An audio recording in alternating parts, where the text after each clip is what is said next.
Fix goal નથી હોતો. કોઈ ગોલનું ઇમ્પોર્ટન્સ જ નથી સમજાવ્યું. અચ્છા, ઓકે. પહેલી વસ્તુ એ છે. હા. જો ગોલ ખબર હોય તો ત્યાં પહોંચવાના રસ્તા નથી ખબર હોતા. હા. બીજી વાત એ ત્રીજો, બધાને ઝડપથી આગળ વધી જવું છે, સ્પીડથી. રાહ નથી જોવી, ધીરજ નથી. આ ત્રીજી વસ્તુ છે.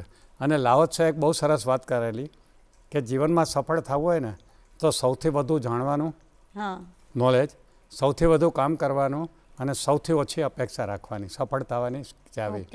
અત્યારના યુવાનોમાં એનાથી એક્ઝેક્ટલી ઊંધું છે. સૌથી ઓછું જાણતા હોય છે, સૌથી ઓછું કામ કરે છે અને સૌથી વધુ આશા રાખે છે.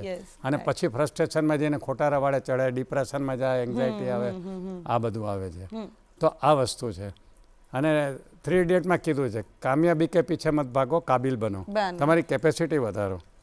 બિંગ, ડુઈંગ અને હેવિંગ, આ સિક્વન્સ હોવી જોઈએ. પહેલાં કંઈક બનો, તમારું નોલેજ, સ્કિલ, એટીટ્યુડ બધું બનાવો અને પછી ડુઈંગ એ પ્રમાણે કામ કરો તો કંઈક મળશે તમને.